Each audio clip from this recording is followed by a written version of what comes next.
పరిశుద్ధ గ్రంథాలు తెరిచి చూడాలని ప్రభు పేరట ప్రేమతో తెలియజేస్తున్నాను. కీర్తనల గ్రంథం 72వ అధ్యాయం 17వ వాక్యం. సేవకుల కోడిక కొరకే దేవుడు సిద్ధపరిచిన వర్తమానం ఇది. అందరూ నాతో కలిసి చెప్దాం.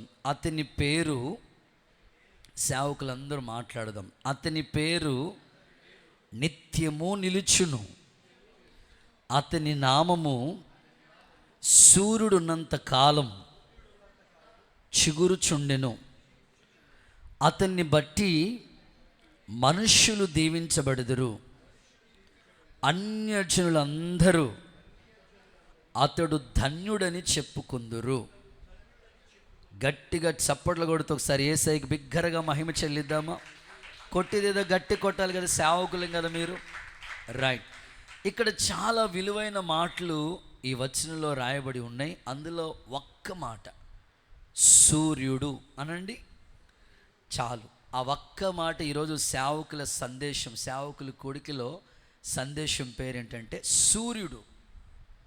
ఈ ఒక్క మాట మీ ఆత్మీయ జీవితాన్ని ప్రభావితం చేసి మీరు చేసే సేవ నిజంగానే సూర్యుడి లాంటి మహిమ కలిగిన పరిచర్య చేయటానికి దేవుని కృప మీ తల మీదకి దిగవచ్చునుగాక. మీరు హెడ్డింగ్ పెట్టుకోండి, మీ దగ్గర పెన్ను ఉంటే సూర్యుడు అని టైటిల్ పెట్టుకోండి. దేవుని వాక్యంలో ఇక్కడ ఈ మాటలు సొలొమోను రాసిన కీర్తన ఇది. ఈ వాక్యం యొక్క ఆత్మీయ అర్థం ఏంటంటే, ఒక రాజును గురించి దేవుడు మాట్లాడుతున్న మాటలు ఇవన్నీ ఈ అధ్యాయంలో కనబడుతున్నాయి. లేఖనాల్లో చదివిన మాటలు మనం చూస్తే అతని పేరు నిత్యము నిలుస్తుంది. నిజమే కదా, మన పేరు అనేకమైన తరతరాలకి నిలిచి ఉండే సేవ మనం చేయాలి. ఏదో ఒక 4 రోజులు సేవ చేసి అయిపోయిందిరా బాబు అనేటట్లుగా కాకుండా మనం చేసే పరిచర్య అది ప్రభువు రాకడ వచ్చేంత వరకు ఆ పేరు నిలబడాలి. అది చర్చ్ పేరే కావచ్చు, మినిస్ట్రీ పరిచర్య కావచ్చు, లేకపోతే ఒక సేవకుని పేరే కావచ్చు. ఈ రోజున చాలామంది సేవకులు గొప్ప గొప్ప సేవ చేశారు. వాళ్ళు మన మధ్యలో లేరు, కానీ వాళ్ళు చేసిన సేవ ఈ రోజుకి నిలబడి ఉంది. ఆమేనండి గట్టిగా. కనుక దేవుని వాక్యంలో ఉంది కదా, అతని పేరు నిత్యము నిలుస్తుంది. అవును, మనం చేసే సేవ నిత్యము కూడా నిలబడాలి. ఆ పేరు నిలబడాలని సేవకునిగా నేను కోరుకుంటాను. ఆ తర్వాత అతన్ని బట్టి మనుష్యులు దీవించబడాలి. అవును, ఒక సేవకుడు ద్వారా మన సంఘం దీవించబడాలి. మన దగ్గరకు వచ్చే బిడ్డలు ఆశీర్వదించబడాలి. వారు ఎవరైనా కావచ్చు, ఖచ్చితంగా ఒక సేవకుడు ద్వారా అనేకులు దీవించబడటం చూడాలి. ఫర్ ఎగ్జాంపుల్, గాడిదలు కాసుకునేవాడు సౌలు. గాడిదలు తప్పిపోతే వెతుక్కుంటా వస్తే సమూయేలు అతని కొరకు ప్రార్థన చేస్తేనే గాడిదలు కాసుకునేవాడు రాజు అయిపోయాడంటే ఆ ప్రవక్త దీవెన ఎంత గొప్పది. అందుకే మనం చేసే సేవలో మన దగ్గరకు వచ్చే వాళ్ళందరూ దీవించబడాలి. వాక్యంలో అలాగే ఉంది, అతన్ని బట్టి మనుషులు దీవించబడతారు. అన్యజనులందరూ కూడా అతన్ని ధన్యులు అంటారంట. అవును కదా, మనం అన్యజనుల ప్రాంతంలో ఉన్నాం. ఎక్కడికి అడుగుపెట్టి విజిటింగ్ చేసినా పాస్టర్ గారి మీద అనేకమైన రకరకాల కామెంట్స్ వినబడుతున్నాయి ప్రస్తుత కాలాల్లో. కానీ మనం వెళ్ళే స్థలంలో అన్యజనులు మన గురించి ఏం స్టేట్మెంట్ ఇవ్వాలంటే, వీళ్ళ ధన్యులు, వీళ్ళ ధన్యులు. సో లేఖనంలో ఈ ముచ్చటగా ఈ 3 అనుభవాలు నాకు చక్కగా నా హృదయాన్ని తాకినవి. అతని పేరు ఏలో నిత్యము నిలబడుతుంది. బి, అతన్ని మనుషులు అతన్ని బట్టి దీవించబడతారు. సి, అతన్ని అన్యజనులు ధన్యుడు అంటారంట. ఇంతకన్నా ఇంకేం ఆశీర్వాదం కావాలండి మనకి సేవలో? మనం చేసే సేవ ఇంతకన్నా ఏ దీవెన మనకు కావాలి? వాక్యం అంటుంది, అతని నామము సూర్యుడు ఉన్నంత కాలం చిగుర్చుచునే ఉంటుందంట. సూర్యుడు ఎప్పటి వరకు ఉంటాడంటే ప్రభువు రాకడొచ్చేంత వరకు. ఆమేన్. నిన్న వచ్చిన సూర్యుడు ఇవాళ వచ్చాడా లేదా? కొంతమంది సూర్యులు రారు. ఎప్పుడు రారు? శీతాకాలంలో కనపడ్డా ఆయన. దేవుడికి స్తోత్రం చెప్పండి. మనం 12 అయిపోయినా సూర్యుడు కనపడ్డు. మా చర్చిలో కూడా దేవుడి దేవాల చాలామంది సూర్యులు అంటే సురేష్ అని పేరు పెట్టుకున్న వాళ్ళు చాలామంది ఉన్నారు. సో వాళ్ళు దేవుని పనిలో సాగిపోతూ ఉన్నారు. సో సూర్యుడు ఉన్నంత కాలం అతడు చిగురిస్తూనే ఉంటాడంట. సో నేను 2 రోజులుగా ఈ సేవకుల కూడి కోసం, ప్రత్యేకంగా నా కోసం నేను సేవకు వచ్చి ఈ ఆగస్టు 5వ రోజున నేను కట్టుబట్టలతో మా ఇంట్లోంచి సూట్ కేసు పట్టుకుని సేవకు వెళ్ళాను. 2007వ సంవత్సరం అది, ఆగస్టు 5. నేను వెళ్ళటమే ట్రైనింగ్కి వెళ్ళాను, గుంటూరు వెళ్ళాను. అక్కడి నుంచి 1 నెల ట్రైనింగ్లో ఏమొస్తుంది, ఇంకా సేవ నేర్చుకోవాలి, ఇంకా అనుభవాలు నేర్చుకోవాలి, కొంతకాలం నలగొట్టబడాలని అప్పట్లో మదనపల్లి రాజశేఖరయ్య గారు ఎక్కువగా రావులపాలెం వస్తూ ఉండేవారు. మరలా అక్కడికి అయ్యగారికి ఫోన్ చేసి 1 సంవత్సర కాలం అక్కడ ఉండడానికి దేవుడు కృపనిచ్చారు. ఈ 18 సంవత్సరాల పరిచర్యలో ఎన్నో అనుభవాలు ఇంకా నేర్చుకుంటూనే ఉన్నాను. ప్రభు అదే చెప్పాడు కదా, నా కాడి ఎత్తుకుని నా దగ్గర నేర్చుకోండి. సూర్యుడు ఉన్నంత కాలం అతడు చిగురు పెడుతూనే ఉంటాడంట. ఈ వాగ్దానం మీ సేవా పరిచర్యలో, అలాగే దేవుడు నాకు అప్పగించబడిన సేవలో కూడా యేసు నామములో నెరవేర్చబడునుగాక. గట్టిగా ఒకసారి చప్పట్లు కొడుతూ యేసేకి బిగ్గరగా మహిమ చెల్లిద్దామా? నిజంగా ఇక్కడ సూర్యుడు అంటే మనం ఆరాధించే యేసుక్రీస్తు పేరే ఉంటంటే నీతి సూర్యుడు. అంటే సూర్యుడు ఈక్వల్ టు దేవుడు. మీరు ఎలా చెప్పగలరు సూర్యుడు దేవుడని? మీరు ఎట్లా చెప్పగలుగుతారంటే వాక్య ఆధారాలతో మీతో చెప్తాను. కీర్తనల గ్రంథంలోనే ఈ మాట మనం చూస్తాం. 84వ కీర్తన 11వ వచనాన్ని మీరు చూస్తే, మన దేవుడైన యెహోవా సూర్యుడును కేడమునై ఉన్నాడు, అతడు కృపయు ఘనతను మీకు అనుగ్రహించును అనే లేఖనంలో, వాక్యంలో ఆ మాటలు చూడగలుగుతూ ఉంటాం. ప్రియులారా, లేఖనాన్ని మనం గమనించినట్లయితే నీ దేవుడైన యెహోవా సూర్యుడును కేడమునై ఉన్నాడు. అంటే మనం ఆరాధిస్తే దేవుడు పేరు సూర్యుడు. ఆయన నీతి సూర్యుడు. ఆయన కిరణాలు మన మీద ఉదయించాయి కాబట్టే చీకట్లో ఉన్న మనము వెలుగులోకి వచ్చాం. ఇప్పుడు ఒక బలమైన పనిలో దేవుని పని కోసం సాక్షులుగా వాడబడుతూ ఉన్నాం.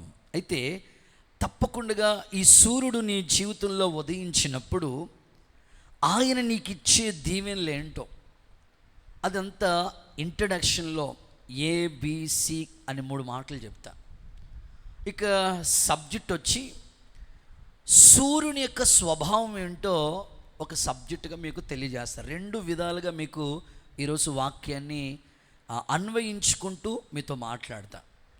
నేను నేర్చుకుంటూ దేవుని పాదాల దగ్గర పొందుకున్న మాటలు మీకు ప్రకటిస్తూ ఉంటాను.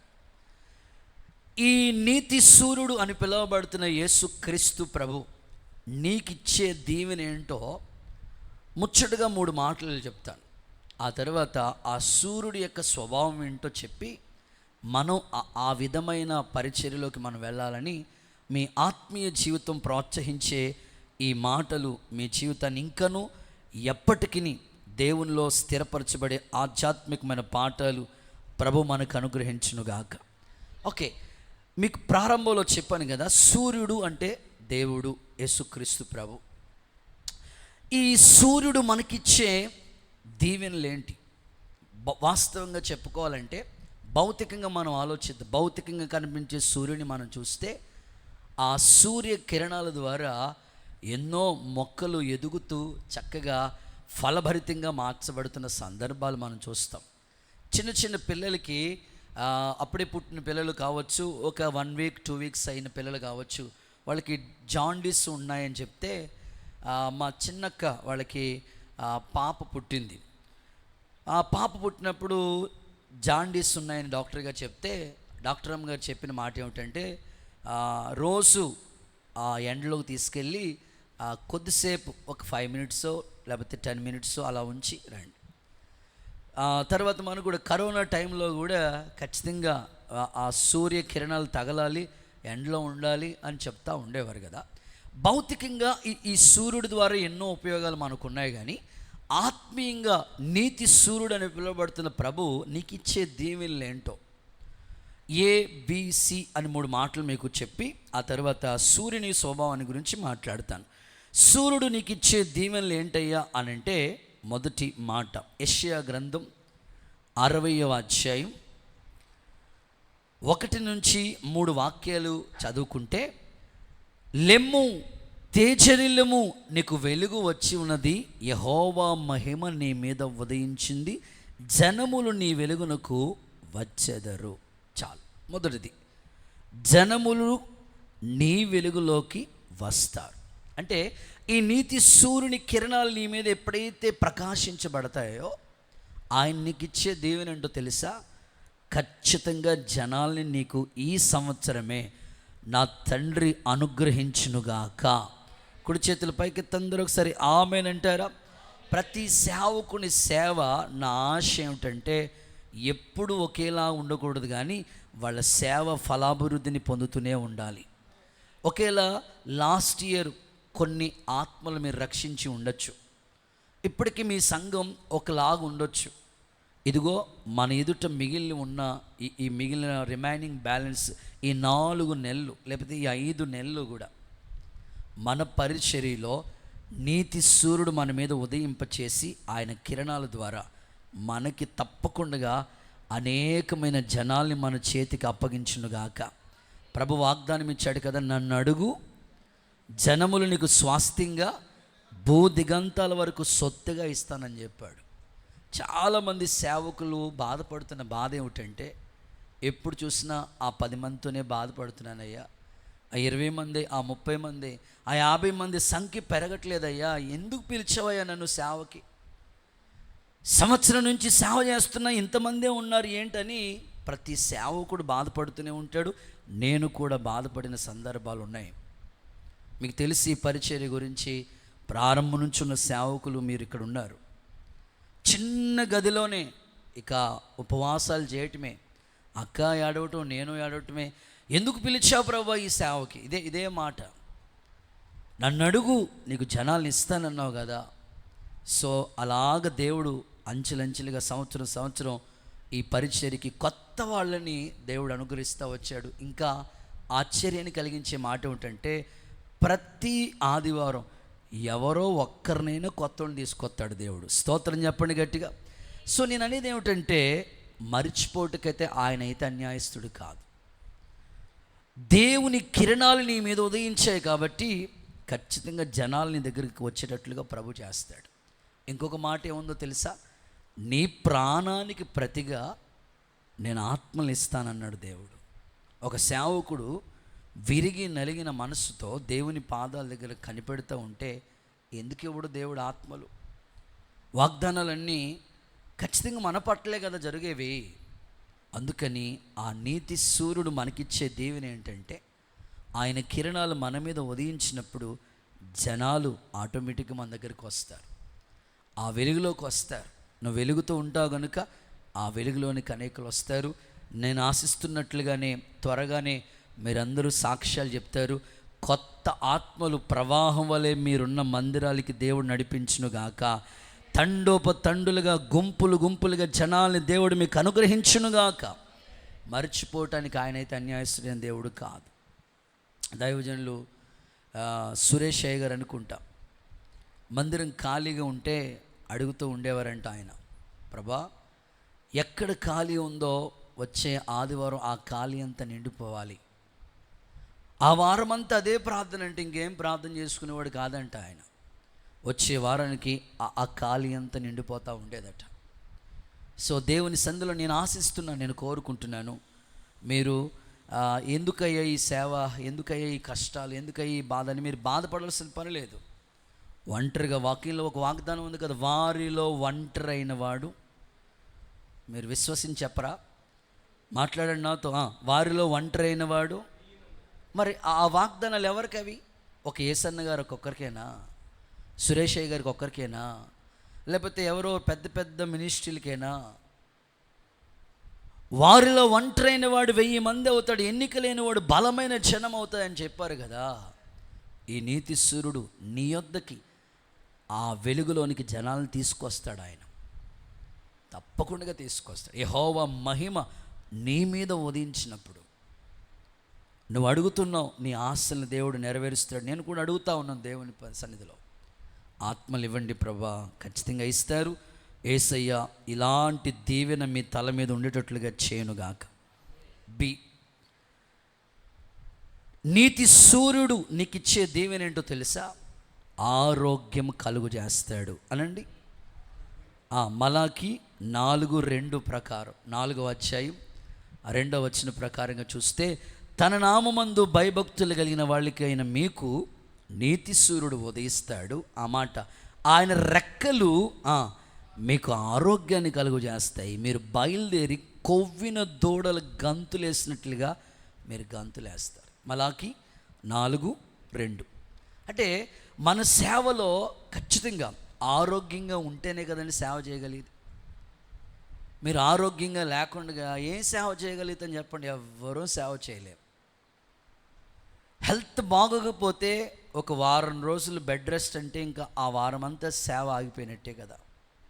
అందుకే సూర్యుడు నీకిచ్చే దీవెన గురించి, సూర్యకిరణాలు నీ మీద ఉదయింప చేయబడినప్పుడు ఆయన నీకిచ్చే బ్లెస్సింగ్స్ గురించి ఈ ఇంట్రడక్షన్లో ప్రభు మాట్లాడుతున్నాడు. ఆరోగ్యాన్ని నీకు ఇస్తాడు. నా ప్రార్థన, మనం సేవకులం కదా, మన ఆరోగ్యం బాగుంటేనే బలమైన సేవ చేయగలుగుతాం.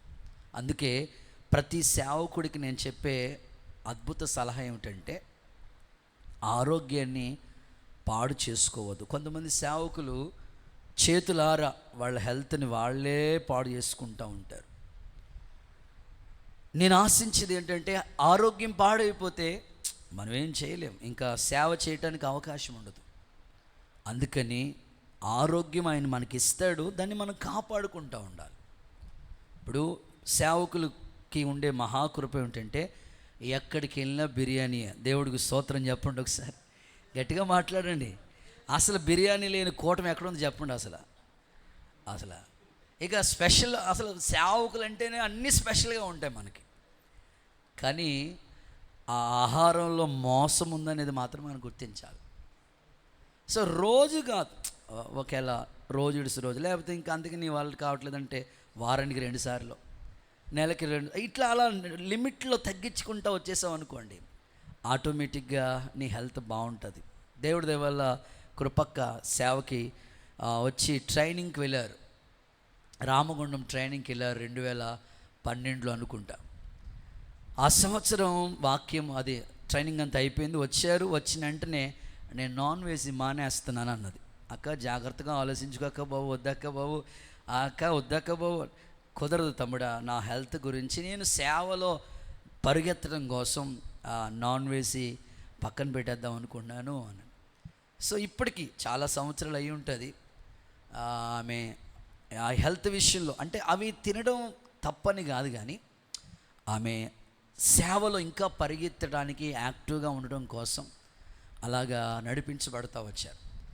సో ఆల్రెడీ మీరు మీ ఆత్మీయ జీవితంలో సేవ నడిపించబడుతున్నారు కదా. నాన్ వెజ్ మాని సేవ చేయమని చెప్పను, కానీ కొంచెం దాని మీద మమకారం, ఉప్పు కారం, ఇంకేమున్నాయో అవన్నీ తగ్గించుకుని కొంచెం యాక్టివ్గా మనం పరిచయం చేయగలిగితే సో మన ఆరోగ్యం బాగుంటుంది. అందులోకి సేవకులు రాత్రులు ఫుడ్ ఎట్లా ఉంటుందంటే, మనకి పగలంతా విజిటింగ్లు ఏవో చేస్తాం. పగలు ఏం తిన్నా, రాళ్ళు తిన్నా అరిగిపోతాయి, బాగుంటుంది. కానీ రాత్రులు వచ్చినప్పటికి ఎట్లా ఉంటుందంటే, కూటం అయిపోయిన తర్వాత కాకులు అరిసే టైంలోనే అందరూ నిద్రపోయేటప్పుడేమో వాకింగ్ చెప్పమంటారు మనల్ని, కాకులు అరిసేటప్పుడేమో మనకు భోజనం పెడతారు. సో ఆ టైంలో పేగులన్నీ కూడా బాగా గ్యాస్ ఫామ్ అయిపోయి ఉంటుంది. సో ఇంకా ఆ టైంలో నువ్వేం తిన్నా అది విషపూరితమైన ఆహారం అని చెప్పుకోవాలి. అందుకని నేను చెప్పేంత మట్టుకి సేవకులు హెల్త్ విషయంలో కొంచెం జాగ్రత్త తీసుకోండి. మీరు బలంగా ఉండాలనేదే నా ఆశ, బలంగా వాడబడాలనేదే ఆశ. నీతి సూర్యుడు కూడా మీకు మంచి ఆరోగ్యాన్ని ఇస్తాడు. ఈ సంవత్సరం దేవుని సేవలో మనమందరం ఆరోగ్యవంతులుగా మార్చబడుదుముగాక. ఏ బలహీనత మనకి దరికి చేరకుండా దేవుడు కాపాడునుగాక. ఎముకలకి సొత్తునిచ్చునుగాక, బలమునిచ్చునుగాక, సర్వ శరీరానికి ఆరోగ్యము దయచేనుగాక.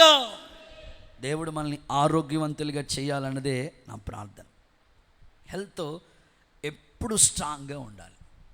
పెద్ద ఆయన నేను చూస్తూ ఉంటాను, రాజశేఖరయ్య గారు ఇప్పటికీ అసలు ఎంత ఆయన వయసు వచ్చినప్పుడు మనం ప్రయాణాలు చేస్తామా? 60 పైనే, 65 ఎంతో ఉంటాయి పెద్ద అయ్య గారికి. అసలు ఇప్పటికీ ప్రయాణాలు చేస్తున్నాడు ఆయన. 75 ఉంటాయి అనుకుంటా, ఇప్పటికీ జర్నీ చేస్తున్నాడు. ఇప్పటికీ పక్షిరాజు యవ్వనం వల్లే ఆయనకి దేవుడు బలం ఇస్తూ వచ్చాడు. సో రాయలసీమ వాళ్ళు అందరూ కూడా సంగటి తింటారు. దేవుడికి స్తోత్రం చెప్పండి. సేవకులందరికీ కూడా మీ మెనూ మారిపోవాలి. యేసు రక్తమే జయం, హల్లెలూయా చెప్పండి సార్, మారిపోవాలి. నేను రాయలసీమ వెళ్ళినప్పుడు సంగటి పెడితే మనకేమో కోనసీమకి అన్నం తప్ప ఇంకేం, తెల్లగా ఉంటే మల్లెపువ్వు అనుకుంటాం మనం. తెల్లగా కనబడాలి మన కాళ్ళకి. తెల్ల అన్నం తినకపోతే ఆ రోజు నిద్రపడదు మనకి. వాళ్ళు ఏమో సంగటి పెట్టేవారు, అస్సలు అదోలా ఉండేది. ముద్ద 5 రూపాయలు హోటల్లో. కానీ వాళ్ళు ఎంత స్ట్రాంగ్గా ఉంటారండి బాబు. సో సేవకులు ఎప్పుడు మంచి ఆరోగ్యకరమైన ఆహారం తిని బలపడి దేవుని కిరణాలు మన మీద ప్రకాశించి ఆ బైబిల్లో చెప్పినట్లుగా గంతులు వేస్తూ దేవుని పరిచయంలో మనం వాడబడాలి. ఆమెను చెప్పండి. నేను రోజుకి ఆదివారం వస్తే 5 ఆరాధనలో వాక్యం చెప్పేవాడిని. 5 ఆరాధనలో నేను ఆరాధన చేసుకోవాలి, వాక్యం చెప్పుకోవాలి. అలా ఉండేది, పరుగులే ఇంకా. సో ఇప్పుడు రన్నింగ్ టీం రెడీ చేశాను, నాతో పాటు సేవకుల్ని రెడీ చేశాను, వాళ్ళు పరిగెడతా ఉన్నారు. సో మనం ప్రయాసపడాల్సి వస్తూ ఉంటుంది. వాక్యం చెప్పాలి, ఆరాధన చేయాలి, ఎక్కువ స్టాండింగ్ ఉంటాం మనం. రెస్ట్ ఉండదు సేవలో, నిద్ర ఉండదు సేవలో. అయితే నీతిశ్వరుడు మనకి ఎప్పుడు మనకు ఆరోగ్యాన్ని ఇస్తూ ఉంటాడు. బలపరచాలి. ఈ సంవత్సరం నేను ఆశిస్తున్నాను సేవకులందరికీ నిండు ఆరోగ్యంతో దేవుడు నింపునుగాక. రైట్. నీతి సూర్యుడు నీకు ఇచ్చే దీవెన ఏంటో తెలుసా? జయము కలుగు చేస్తాడు అనండి. రాజుల 2వ పుస్తకం 3వ అధ్యాయం 22వ వాక్యాన్ని చూస్తే అక్కడ సూర్యుడు ఉదయించినప్పుడు ఆ నీటి మీద ఆ సూర్య కిరణాలు ఫోకస్ పడినప్పుడు శత్రువులు అవి రక్తం అనుకుని అలాగే మోయాబీలు హతులైపోయినట్లుగా వాక్యంలో చూస్తాం. గత రాత్రి నేను ఇదే సబ్జెక్ట్ చెప్పాను.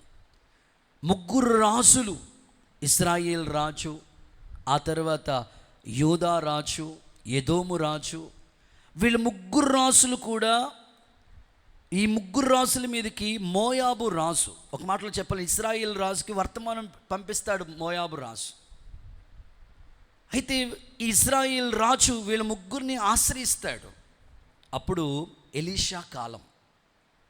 ఎలీషా చెప్తాడు కదా, వీణ వాయించేవాడిని ఒకరిని తీసుకురమ్మంటాడు, గోతుల్ని బాగా లోతుగా తవ్వమంటాడు. వాటి గురించి రాత్రి చెప్పాను చాలా విషయాలు. అప్పుడు ఎప్పుడైతే ఆ సూర్య కిరణాలు, నీళ్ళు ఎప్పుడైతే వచ్చినాయో ఆ నీటి మీద సూర్య కిరణాలు ఉదయించినప్పుడు ఆ వచ్చిన శత్రువులకి ఆ కిరణాలు ఎలా కనబడిచినట్టు రక్తంగా కనబడినప్పుడు వెంటనే వాళ్ళు హతులైపోయినట్లుగా వాక్యం అంటారు. జయం వచ్చింది అక్కడ వాళ్ళకి. నా ఆశ ప్రతి సేవకుడు ఈ వెళుతున్న ప్రాంతాల్లో ఒక బలమైన జయాన్ని దేవుడు మీకు అనుగ్రహించునుగాక. మన ప్రభు అయిన యేసుక్రీస్తు మూలముగా జయము మీకు కలుగునుగాక. ఎక్కడ సేవలో మనం ఓడిపోకూడదండి. ఒక ప్రాంతంలో నువ్వు అడుగుపెట్టి సేవ చేస్తూ ఉంటుంటే అది ఒక సవాల్ నీకు. ఎలా చేస్తావో చూస్తాను. మేము ఉన్న ప్రాంతంలో విశ్వాసగా ఉన్నప్పుడు మా సొంత ఊరు పుల్లేటుకూరు, మా గ్రామంలో సేవకి చాలా వ్యతిరేకత వచ్చింది, చాలా పోరాటం వచ్చింది.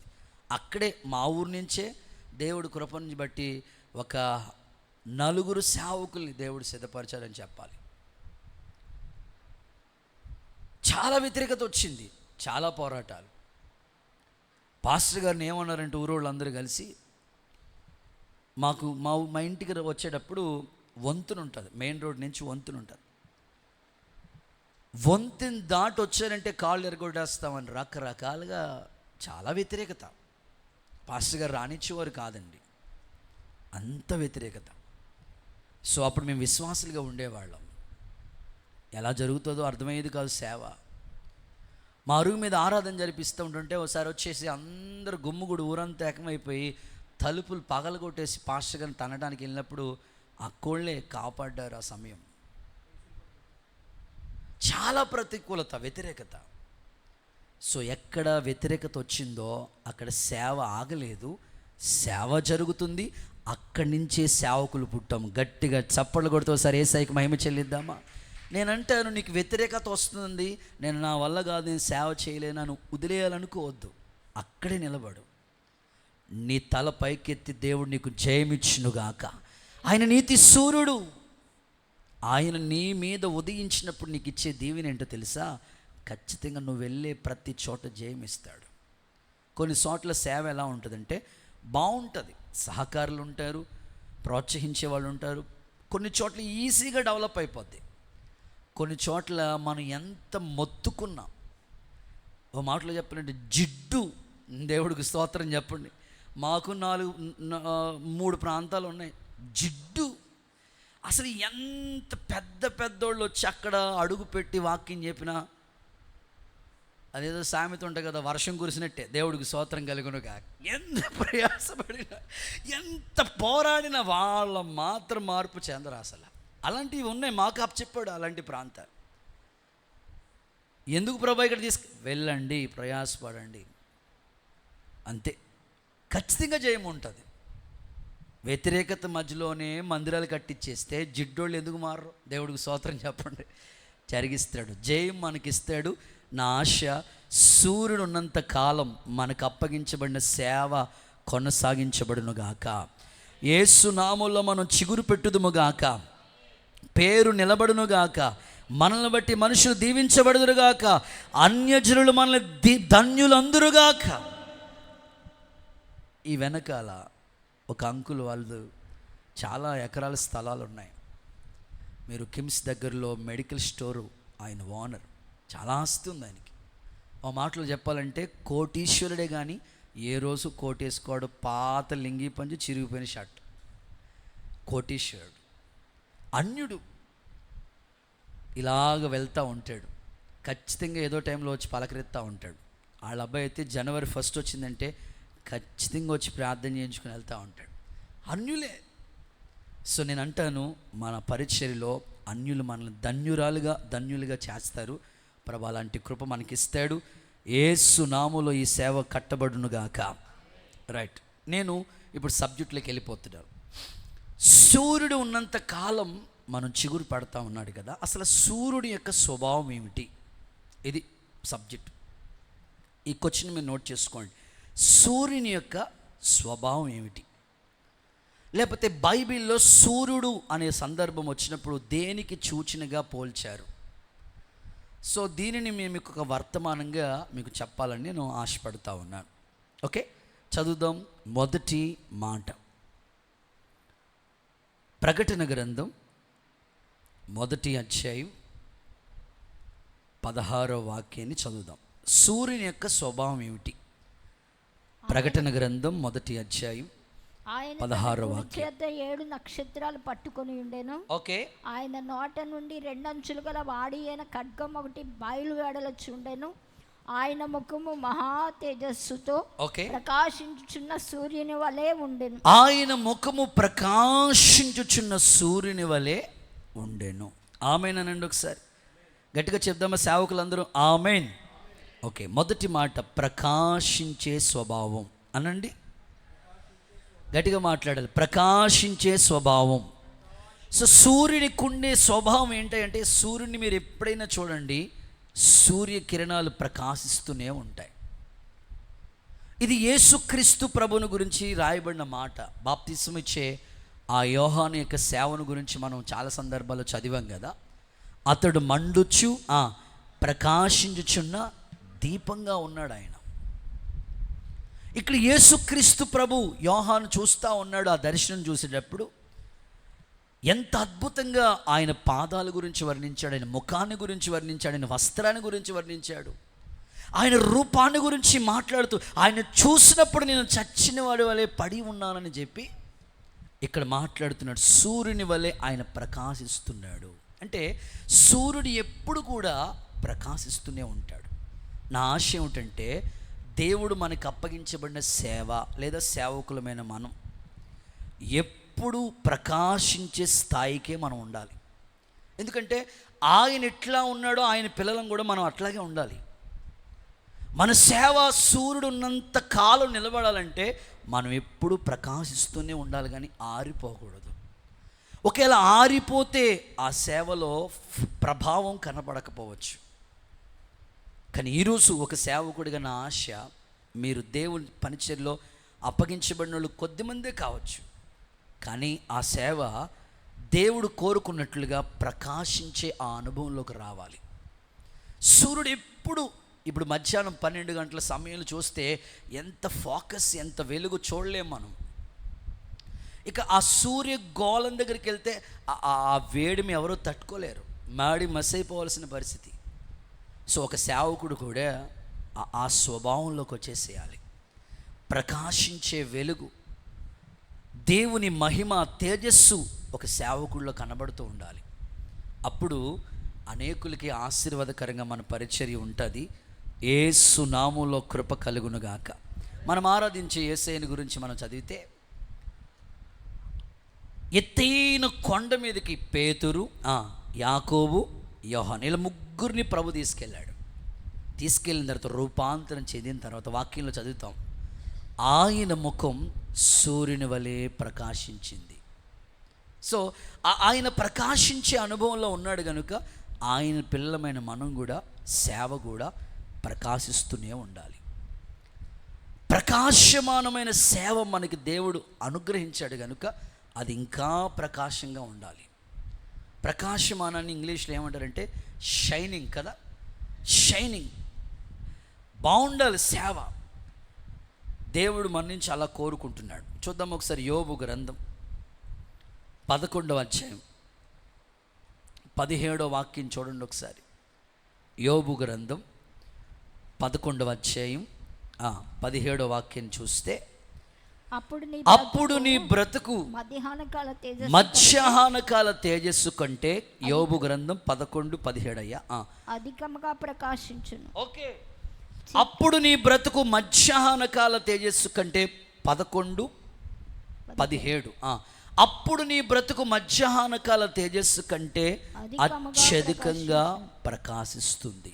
చీకటి కమ్మినను అది అరుణోదయం వలె కాంతిగా ఉంటుంది. చూడండి అక్కడ అంటాడు, అప్పుడు నీ బ్రతుకు మధ్యాహ్న కాల తేజస్సు కంటే అత్యధిక, అంటే సూర్యుని ప్రకాశం కంటే ఎక్కువగా ఉంటుంది.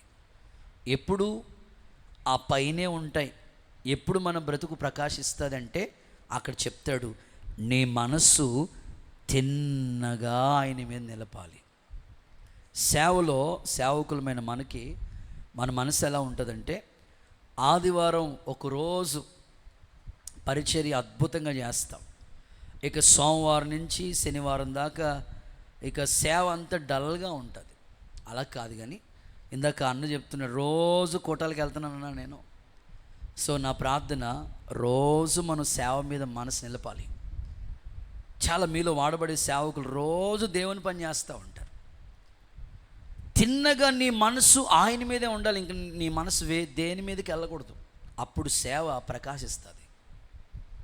ఇంకో మాట ఉంది అక్కడ, ఏముందంటే నీ చేతులు ఆయన వైపే చాపాలి. కొన్నిసార్లు సేవలో మనకి ప్రతికూలమైన పరిస్థితులు వస్తాయి, ఆర్థిక ఇబ్బందులు ఉంటాయి. అయినా ఒక సేవకుడిగా ఎవరి వైపు నువ్వు చేతులు చాపకూడదు.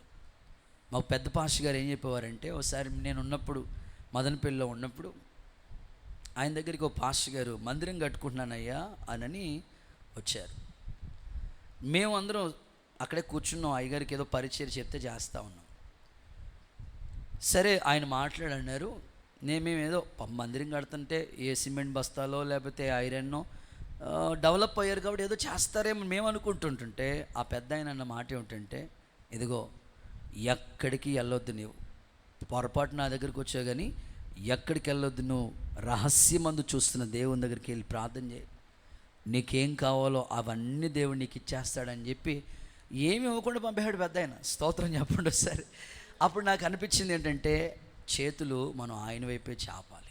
నిజమే కదా, సేవలో ఎంతో నీడ్ ఉంటుంది, మనకి ఎంతో ఆర్థిక అవసరాలు ఉంటాయి. ఆయన వైపు మనం చేతులు చాపితే ఎప్పుడు మనకి సహాయం దొరుకుతుంది. ఆ తర్వాత లేఖనాల్లో చెప్పారు, దుర్మార్గతను దూరంగా నువ్వు గెంటి వేసేయాలి. సేవకులు మనం మరి ఇప్పుడు బాగా ఈ టెక్నాలజీ కాలంలో సేవ చేయటం చాలా కష్టమైపోతుంది మనకి. ఎడు చూసినా ఎడు తిరిగినా పాపం అనే ఆ ఊబి ఆకర్షిస్తూ ఉంది. సో నువ్వు దుర్మార్గత అనే ఆ పాపని ఎంత దూరం పెడతావో నీ సేవ అంతగా ప్రకాశిస్తుంది. దేవుడు మన సేవను ప్రకాశింపచేయునుగాక. చూద్దాం, కొన్ని రిఫరెన్స్లు మీకు ఇస్తాను. మత్తయి సువార్త 17వ అధ్యాయం 2వ వాక్యం చదువుదామా. మత్తయి సువార్త. ఆయన ముఖము ప్రకాశించెను, ఆయన ముఖము ప్రకాశించింది, ఆయన వస్త్రాలు వెలుగు వలె తెల్లని వాయను. చూడండి, యేసయ్య అద్భుతమైన ప్రకాశించే సేవ చేయగలిగాడు. చేసింది తక్కువ కాలమే, కానీ ఆయన పరిచర్య సూర్యుడు కదా, అద్భుతమైన ప్రకాశమైన సేవ చేశాడు. ఆ తర్వాత మోషే గురించి కూడా చదివిస్తాను. నిర్గమాకాండం 34వ అధ్యాయం 29-30 వాక్యాలు చదువుదాం. నిర్గమాకాండం 34వ అధ్యాయం 29-30. ఓకే.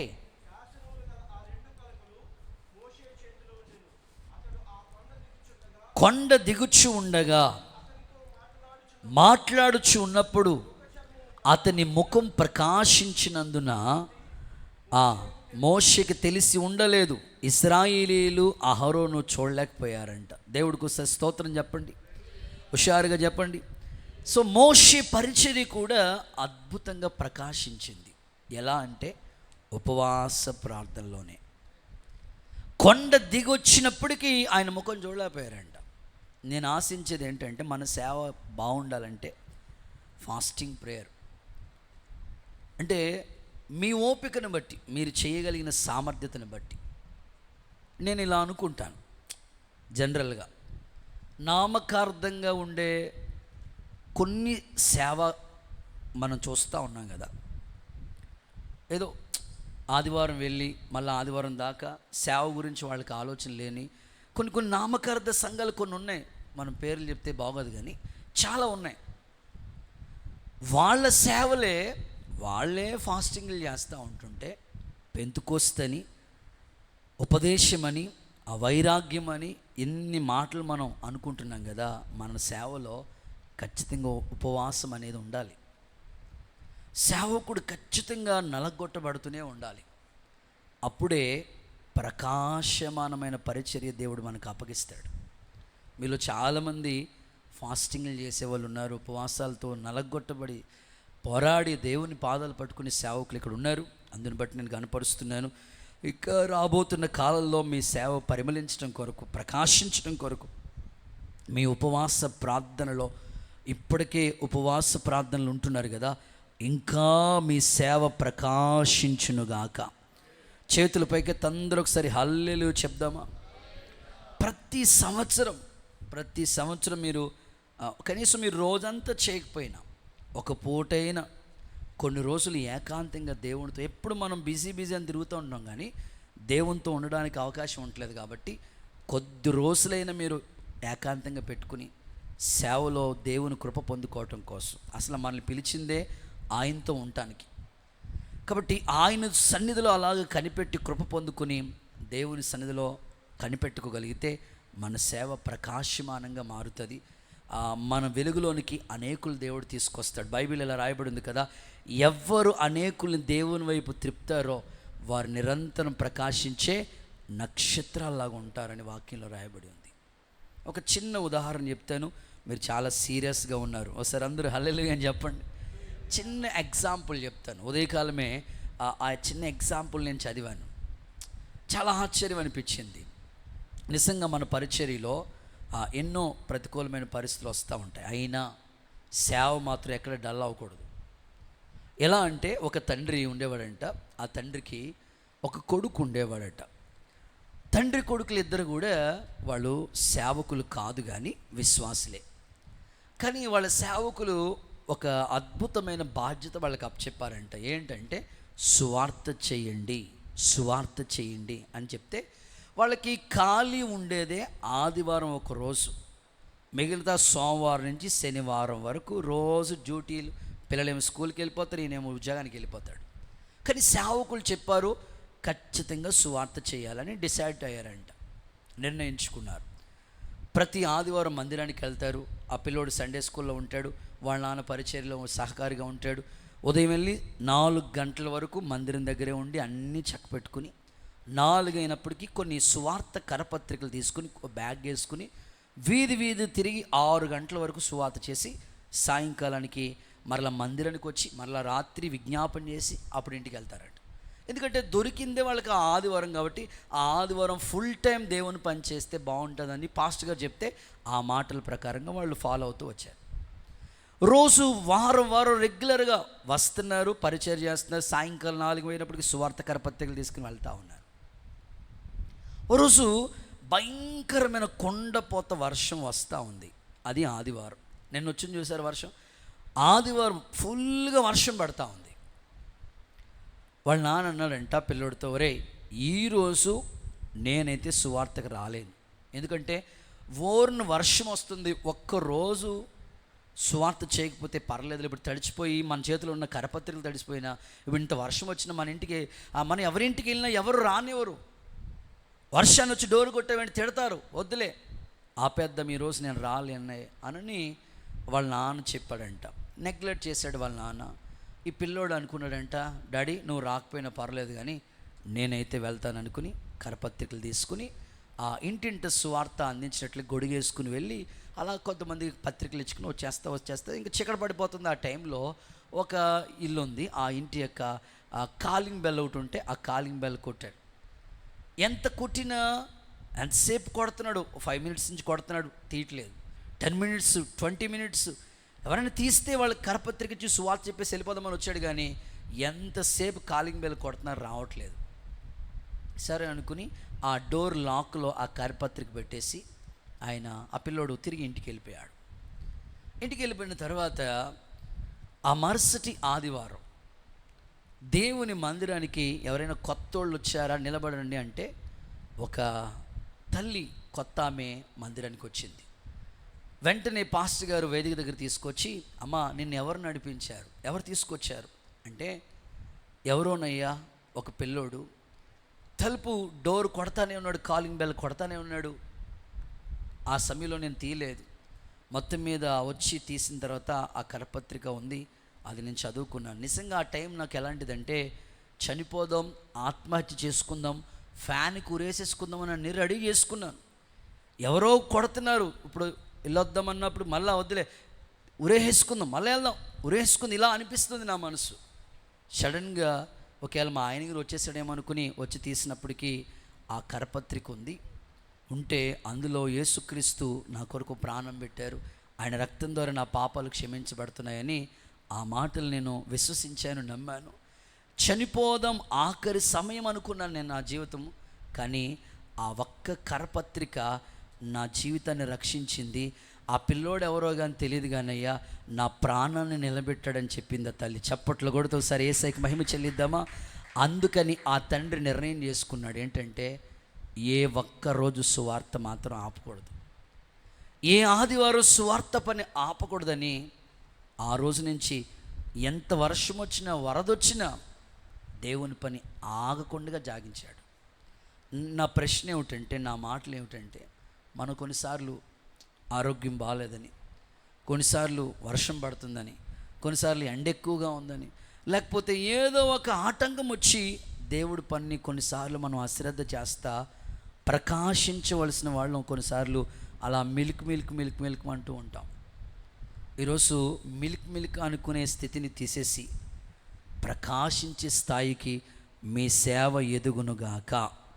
కొంచెం గట్టిగా ఆమెనంటారా? ఖచ్చితంగా ఎదగాలి. యోహాను చేసిన సేవ ఎంతకాలం? మీరు చదువుకోండి బైబిల్లో.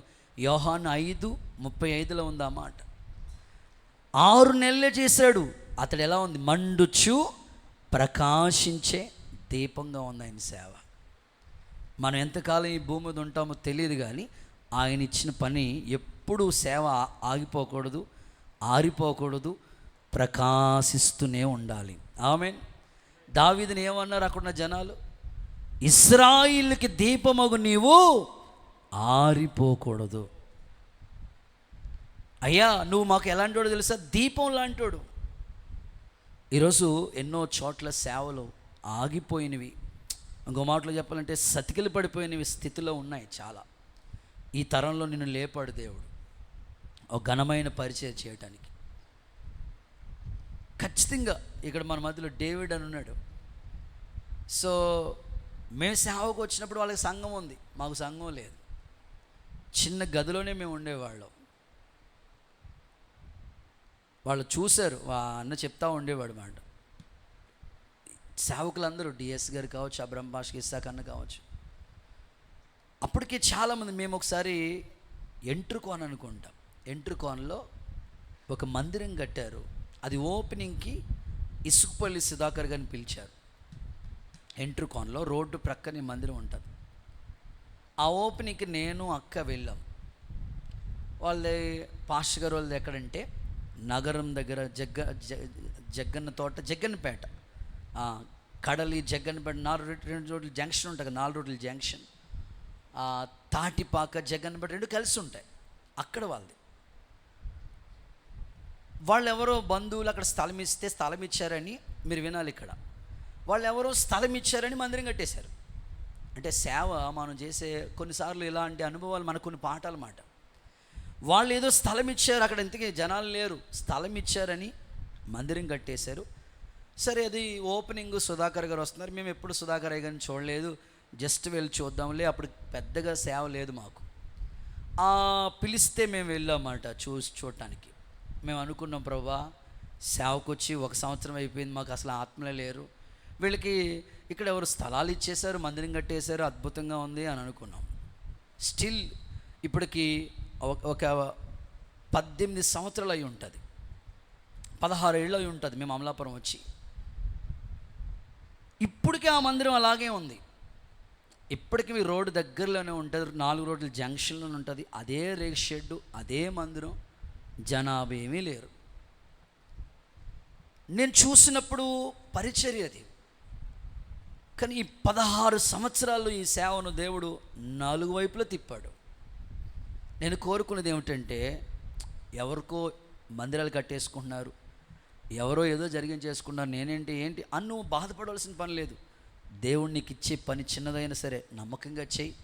నీ సేవ ప్రకాశమానంగా ఎక్కడ ఆగిపోకుండా, ఆరిపోకుండా. కొన్ని దీపాలు ఎలా ఉంటాయంటే నూనె ఉంటుంది, అగ్గిపుల్లలు వేసిన ఎంత ఎలిగినా ఎలగదది. దేవుడికి స్తోత్రం చెప్పండి. ఏంటి బ్రదర్ అంటే, ఆ ఒత్తికి నుసు పట్టేసి ఉంటుంది. అప్పుడు కత్తిరి పెట్టి ఆ నుసు కత్తిరిస్తేనే వెలుగుతుంది. కొన్నిసార్లు మన సేవలో ఆయిల్ ఉంది, దీపం బాగానే ఉంది, ఆ ఒత్తే సరిగ్గా లేదు. ఈరోజు ఏది నీ మనస్సాక్షికి చెప్తుంది. కనుక ఎక్కడ ఆగిపోయావో, ఎక్కడ చల్లారిపోయావో, ప్రభా సూర్యుడికి ఉండే స్వభావం, ప్రకాశించే స్వభావం ఉంటుందయ్యా, మాకు ఆ స్వభావం దయచేయి అని కోరుకుందాం. యేసయ్య కృప మీ తల మీదకి వచ్చునుగాక. గుడ్. 2వ మాట, సూర్యుని యొక్క స్వభావం ఏంటి అంటే, పరమగీతాల గ్రంథం 6వ అధ్యాయం 10వ వాక్యాన్ని చదువుదాం. పరమగీతాల గ్రంథం 6వ అధ్యాయం 10వ వాక్యం. సంధ్యారాగము చూపట్టుచు చంద్రబింబమంత అందము గలదై సూర్యుని అంత స్వచ్ఛము. చూసారు మీ బైబిల్లో? స్వచ్ఛము. రైట్. 2వ మాట, స్వచ్ఛత కలిగిన స్వభావం. స్వచ్ఛత. మేరా భారత్ ఏంటి అంతే మరి, స్వచ్ఛ భారత్. సూర్యునికి ఉండే స్వభావం ఏంటంటే, అక్కడ రాసుంది చూడండి, మీరు టిక్ చేసుకోవాలి ఆ మాట. సూర్యునికంత స్వచ్ఛత. స్వచ్ఛత అంటే ఏంటి? స్వచ్ఛత అంటే పరిశుద్ధత, పరిశుభ్రత. కరోనా కాలంలో ఎంత శుభ్రంగా ఉన్నామో దేవుడికి స్తోత్రం. ఇప్పుడు ఆ శుభ్రం ఏమైపోతుంది, అది 4 రోజులు అయిపోయినా అదే డ్రెస్ వేసుకుంటున్నాం, దేవుడికి స్తోత్రం ఆయన. లేకపోతే అప్పట్లో మనకి ఎట్లా ఉందంటే పరిస్థితి, ఇక్కడి నుంచి బయటికి వెళ్ళి మనం కూరగాయలు కొని మరలా వచ్చినా లోపలికి వచ్చేవాళ్ళం కాదు. ఎటువంటి చెప్పండి, ఆ బట్టలు అక్కడే విడిచిపెట్టేసి స్నానం చేస్తే కానీ లోపలికి వచ్చేవాళ్ళు కాదు. కరోనా దేవుడి దయ వల్ల మొత్తం శుభ్రం నేర్పించింది మనకి. ఇక ప్రభు అంటాడు ఇక్కడ, సేవ, పరిచర్య లేదా విశ్వాస జీవితం, సేవకుడు స్వచ్ఛత, పరిశుద్ధత. ఒక సేవ అద్భుతంగా సూర్యుడు ఉన్నంత కాలం నిలబడాలంటే ఎప్పుడైతే పరిశుద్ధత మనలో ఉంటుందో ఆ సేవ ఖచ్చితంగా నిలబడుతుంది. ఒకవేళ పరిశుద్ధత విషయంలో భిన్నంగా మనం ప్రవర్తిస్తే సేవ ఉండకపోవచ్చు, చెప్పలేం. అందుకే దేవుని దగ్గర నుంచి నువ్వు ఈరోజు కోరుకోవాల్సి, తీర్మానం చేసుకోవాల్సింది ఏంటంటే, సూర్యుడు ఉన్నంత కాలం ప్రభు నువ్వు నాకు అప్పగించబడిన సేవ ఉండాలి. నీవున్నంత కాలం రాకడ వచ్చేంత వరకు ఈ సేవ నిలబడాలి ప్రభా. అందుకొరకు నీలాంటి స్వచ్ఛత, నీలాంటి పరిశుద్ధత నాకు ఇవ్వండి అని కోరుకున్నట్లయితే యేసయ్య ఈ సేవలో నిన్ను పరిశుద్ధతను కాపాడుకునే కృప దేవుడు మీ అందరికి అనుగ్రహించునుగాక, సేవకులుగా మా అందరికి అనుగ్రహించునుగాక. చూద్దామా లేఖనాల్లో నిర్గమకాండం స్వచ్ఛత అనే దాని గురించి చెప్తాను. 30వ అధ్యాయం 35వ వాక్యం. నిర్గమ 30:35. వాటితో ధూపద్రవ్యమును చేయవలెను. ఓకే. అది సుగంధ ద్రవ్యం యాలకుని పని చొప్పున కలుపబడి, ఓకే, ఉప్పు గలదియు, ఓకే, స్వచ్ఛమైనదియు అండ్ పరిశుద్ధమైన సుగంధ ధూప సంభారము. ఇక్కడ ధూప ద్రవ్యాన్ని గురించి మాట్లాడుతూ వచ్చాడు. ధూప ద్రవ్యం వేసేటప్పుడు దాంట్లో కొన్ని సమపాల్లో కొన్ని పదార్థాలు వాడమని చెప్పాడు. ఉప్పు వాడమన్నాడు, సాంబ్రాణి వాడమన్నాడు, ఆ తర్వాత గోపరసం వాడమన్నాడు. ఇవన్నీ కొన్ని చెప్పుకుంటూ వచ్చాడు. ధూపవేదికలో ఇవన్నీ సమభాగంలో వేస్తేనే ఆ ధూపం దేవుని దగ్గరికి చేరుతుంది. అక్కడ లాస్ట్లోకి వచ్చినప్పటికి మాట్లాడుతూ ఏమన్నాడంటే స్వచ్ఛమైనది, పరిశుద్ధమైనది. అంటే మనం చేసే ప్రార్థనలో కూడా ఆయన చూసేది ఏంటంటే పరిశుద్ధత చూస్తున్నాడు. నిజమే కదా, పరిశుద్ధుల ప్రార్థన బైబిల్లో మనం చూస్తాం కదా. ఇవేంటి అని అంటే ఇవి పరిశుద్ధుల ప్రార్థనలు. నిజమే కదా, మనం చేసే ప్రార్థన, మన ప్రవర్తన అన్నిటిలో కూడా స్వచ్ఛత, పరిశుద్ధత. చాలామందిని నేను సేవకుల్ని గమనించుకుంటా వచ్చాను. వాళ్ళు ఇప్పటి వరకు సేవలో ఉన్నారంటే, వాళ్ళ సేవలు ఇప్పుడు వరకు ఉన్నాయంటే పరిశుద్ధత విషయంలో ఎక్కడ రాజీ పట్టలేదు వాళ్ళు. ప్రత్యేకంగా దేవుని సేవకి సంపూర్ణంగా అప్పగించుకున్న సేవకులు పరిశుద్ధత విషయంలో చాలా చాలా మెలకువగా మనం ఉండాలి. ఎందుకు అని మీరు పదే పదే ఈ మాట చెప్తున్నారయ్యా అని అంటే, ప్రస్తుత కాలం టెక్నాలజీ కాలంలో ఉన్నాం. ప్రతి సేవకుడు చేతిలో పెద్ద బైబిల్ ఏమో చిన్నగా ఉంది, కానీ ఫోన్ మాత్రం అందరికి పెద్దగా ఉంది. పాప ప్రపంచం అంతా మన చేతిలోనే ఉంది. నువ్వు ఎలా చెప్తే అలా నడుస్తా అంటే. అందుకొరకే చాలా జాగ్రత్తగా మన జీవితాన్ని కాపాడుకోవాలి. ప్రస్తుత కాలంలో ఎక్కడికైనా మీటింగ్ వెళ్ళినా మనం ఫొటోస్ తీయటం, తర్వాత స్టేటస్ పెట్టుకోవడం, ఇవన్నీ చక్కగా మంచి అలవాట్లు ఉండి నడిపించబడతా ఉన్నాం. ఆ విధంగా సువార్త అందుతుంది, మంచిదే. కొన్నిసార్లు అపవిత్రత మనకు అంటుకుంటూ ఉంటుంది. తామర పుష్పం చూడండి, బురదలో ఉన్న కొంచెం కూడా ఎక్కడ అంటుకోకుండా ఎలాగ అభివృద్ధి చెందుతుందో మన సేవలు కూడా చిన్నగా సాక్ష్యం పాడైందంటే మనం ఇంక సేవ చేయలేము. సేవ పూర్తిగా పాడైపోతూ ఉంటుంది. అందుకొరకు స్వచ్ఛత, మచ్చ, డాగు, కలంకము లేని మహిమగల సంఘంగా ఉండటానికి ప్రభు నిన్ను ఒక సేవకుడిగా వాడుకునుగాక. చూడండి, యేసయ్యని గురించి చదివిస్తాను. లేవికాండం 11వ అధ్యాయం 44 వాక్యం చూడండి. లేవికాండం 11:44. నీ దేవుడైన యెహోవానగు నేను పరిశుద్ధుడిని గనుక మీరును పరిశుద్ధులై ఉండవలెను. చాలు. అంటే దేవుడు స్వచ్ఛమైన వాడు కాబట్టి, ఆయన పరిశుద్ధుడు కాబట్టి సేవ కూడా స్వచ్ఛమైందిగా, ఎక్కడ మచ్చ డాగు ఏ కలంకం లేని సేవ. ఒకసారి కుడి చేతుల పైకి అందరూ హల్లెలూయా చెప్దామా? ఇంకాస్త గట్టిగా చెప్దామా? నిజమే కదా, దేవుని పనిలో పరిశుద్ధత ఎంతో ప్రాముఖ్యమైంది. కాపాడుకోవడమే చాలా కష్టం.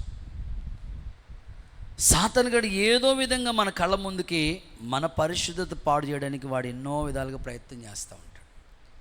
కుటుంబాలున్నా, ఫ్యామిలీలున్నా, సేవలో ఉన్నా, ప్రతిష్టతలో ఉన్నా ఎన్నో శోధనలు మనకు వస్తాయి. వాటన్నిటిని దాటుకుంటూ మనం వెళ్ళాలి. సూర్యుడు ఉన్న ఆ స్వచ్ఛత మనకుంటే, మనం ఉన్నంత కాలం, సూర్యుడు ఉన్నంత కాలం ఆ సేవ అలా నిలబడి ఉంటుంది. పరిశుద్ధతకు భిన్నమైనవి ఎప్పుడైతే సేవలో వచ్చేస్తాయో, సేవలో ఆ సేవ చల్లారిపోతూ ఉంటుంది. ఒక చిన్న సాక్ష్యం చెప్తా. టీపీఎం దీప్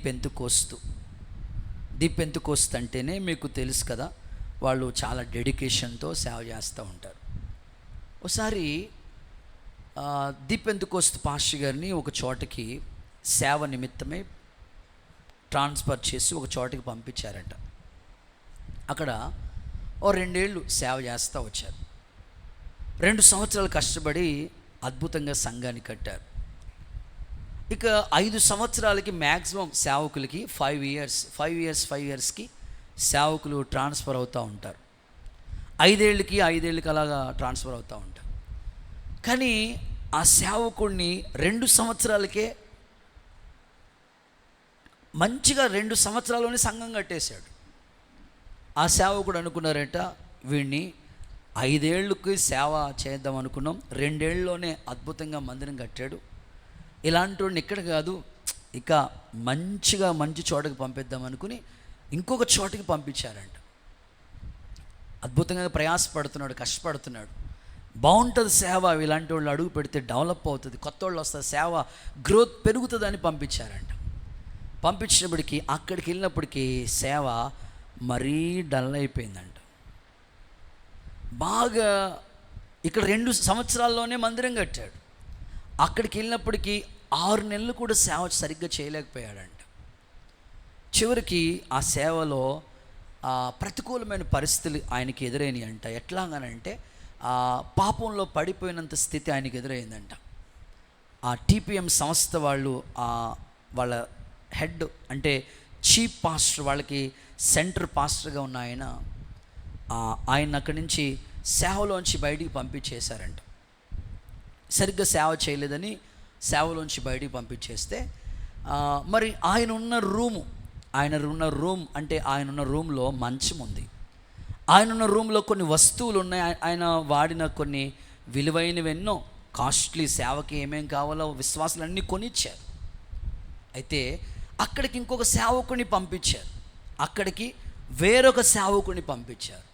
పంపించినప్పుడు అక్కడున్న మంచాన్ని తీసుకుని విశ్వాసులందరూ చూస్తుండగానే ఆ చీఫ్ పాస్టర్ చెప్పాడంట, ఈ మంచాన్ని, ఈ పరుపుని కాలి బూడిద చేసేసి ఆ బూడిద పట్టుకెళ్ళి అవతల పక్క పడేయండి అన్నాడు.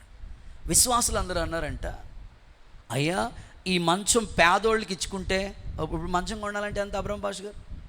30,000 అలా ఉంటుంది. పేదోళ్ళకి లేనోళ్ళకి ఇచ్చుకుంటే ఆ పుణ్యం కట్టుకుంటుంది కదా.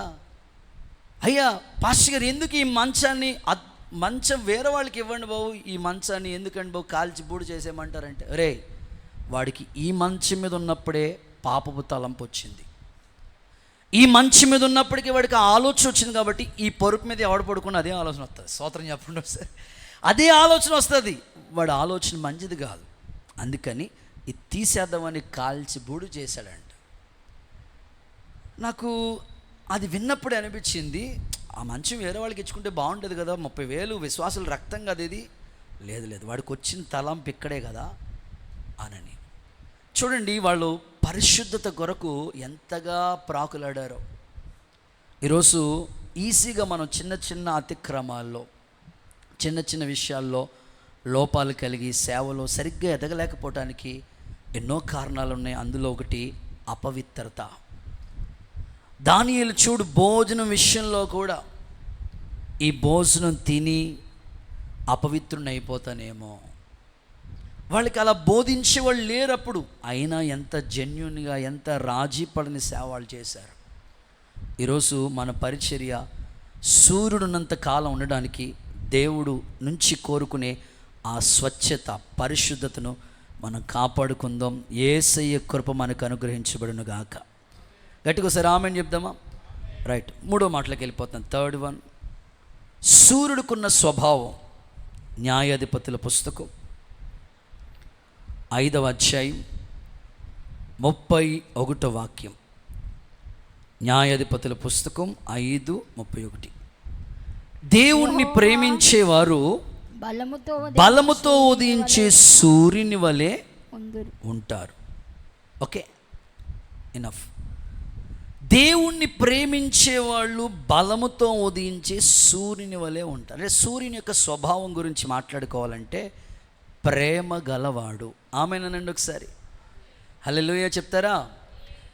అయ్యా, సూర్యుడు ఎక్కడికి ప్రేమ ఉంటుందండి? ఆయన దగ్గరికి వెళ్తే ఎక్కడ ప్రేమ చూపిస్తాడండి? కిరణాలండి బాబు. ఆ సూర్యుడు గురించి మాట్లాడట్లేదు నేను. ఇదిగో ఈ సూర్యుడు, నీతి సూర్యుడు, బైబిల్లో ఉన్న సూర్యుడు ప్రేమ గలవాడు. ఆయన వాక్యం ఏముంది?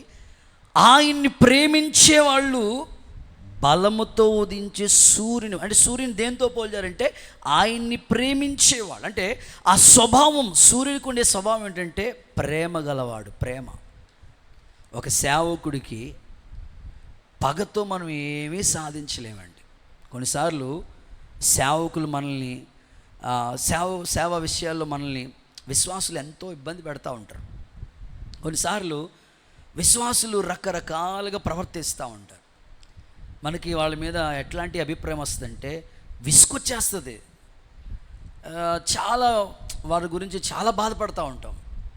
కానీ ఎంత బాధపడినా నువ్వు మాత్రం వాళ్ళని ప్రేమిస్తూనే ఉండాలి. ఎందుకో తెలుసా? సూర్యుని యొక్క స్వభావం ఏంటంటే ప్రేమ కలిగిన మనసు. వాక్యంలో రాయబడి ఉంది, ఆయన్ని ప్రేమించే వాళ్ళు బలంతో ఉదయించే సూర్యునిలా ఉంటారు. అంటే ఆయనలో ఉన్న గుణం ఏమిటంటే ప్రేమ గలవాడు. దేవుడు ప్రేమాస్వరూపి. మరి సూర్యుని యొక్క స్వభావం నీకు రావాలంటే నీవు కూడా ప్రేమ కలిగిన వాడిగా ఉండాలి. విశ్వాసులు గొర్రెలు కదా, గొర్రెకుండే స్వభావమే తప్పిపోతూ ఉంటాయి. కొన్నికి గాయాలయ్యి ఉంటాయి, కొన్ని సరిగ్గా నడవలేవు, కొన్ని సరిగ్గా పరిగెత్తలేవు. అయినా మనమే గాయాలు కట్టాలి, అయినా మనమే భుజాల మీద వేసుకెళ్ళాలి, అయినా మనమే నడక నేర్పించాలి. వాటికి తప్పదు. ఒక సేవకుడిగా నీలోనికి ఏ స్వభావం రావాలంటే ప్రేమ గల స్వభావం దేవుడు నీకు దయచేయునుగాక. ఇది సూర్యుని స్వభావం. మీకు వాక్యంలో చదివిస్తాను కదా.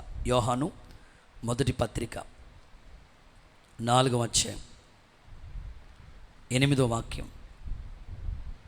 దేవుడు ప్రేమ స్వరూపి ఉందా? మొదటి యోహాను 4:8. దేవుడు ప్రేమ స్వరూపి, ప్రేమ లేనివాడు ఆయన్ని ఎరగడు. అదే 4వ అధ్యాయం అక్క 19 నుంచి 21 చదివక్క. ఆయన మొదట మనల్ని ప్రేమించను, ఆయనే మొదట మనల్ని ప్రేమించాడు, మనము ప్రేమించుచున్నాము. ఎవడైనా సరే నేను దేవుని ప్రేమిస్తున్నామని చెప్పి తన పక్కనున్న సహోదరుని ద్వేషిస్తేనంట అతడు అబద్ధికుడు అవుతాడు. నెక్స్ట్, తాను చూస్తున్న సహోదరుని ప్రేమించలేనోడు చూడలేని దేవుణ్ణి ఎలా ప్రేమిస్తున్నాడు? అది అంటే ఒక సేవకుల్లో ప్రేమ ఉప్పొంగుతూనే ఉండాలి. సూర్యుని స్వభావం అది. నీతి సూర్యుడి యొక్క స్వభావం ఏంటంటే ప్రేమ. నిజంగా యేసయ్య మనల్ని ప్రేమించకపోతే, మన కొరకు ప్రాణం పెట్టకపోతే, మన పాపాలు ఆయన రక్తంతో క్షమించకపోతే మనం ఈ సేవ చేస్తున్నామా? చేయగలమా?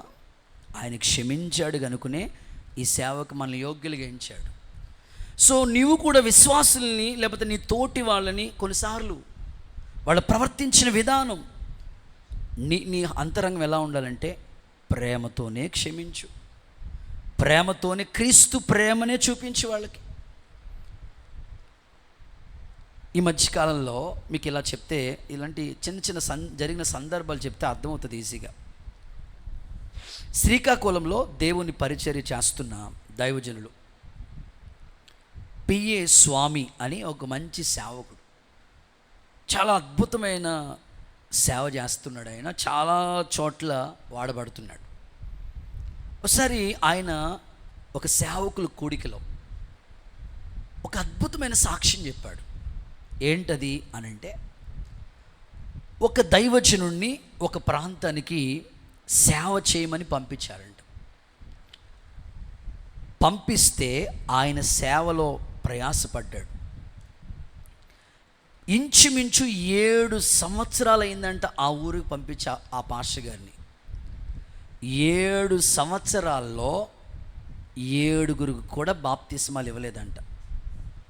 ఒకసారి ఆలోచించుకోండి. అసలు 7 సంవత్సరాల్లో మాట్లాడలేదండి మీరందరూ. 7 years కష్టపడిన 7గురికి కూడా బాప్తిస్మాలు ఇవ్వలేదంటే, 7గురిని కూడా రక్షణలో నడిపించలేదంట. 7 సంవత్సరాలు ప్రయాసపడుతూనే ఉన్నారంట, కష్టపడుతున్నారంట, ఒక్కరు కూడా కొత్తోళ్ళు చేరట్లేదంట. 7 సంవత్సరం, సంవత్సరానికి ఒక్కడిని. నేను ఇలా అనుకున్నాను సేవలో, ఏమనుకున్నానంటే, మన పరిచర్యలో కనీసం నెలకొక్కడు కొత్తోళ్ళు రావాలి. ఒక్కరు కూడా ఆమెను చెప్పలేదు. మీ పక్కలు షేకండి, చెప్పండి, నెలకొక్కరు కొత్తోళ్ళు రావాలనండి. విశ్వాసంతో చెప్పండి.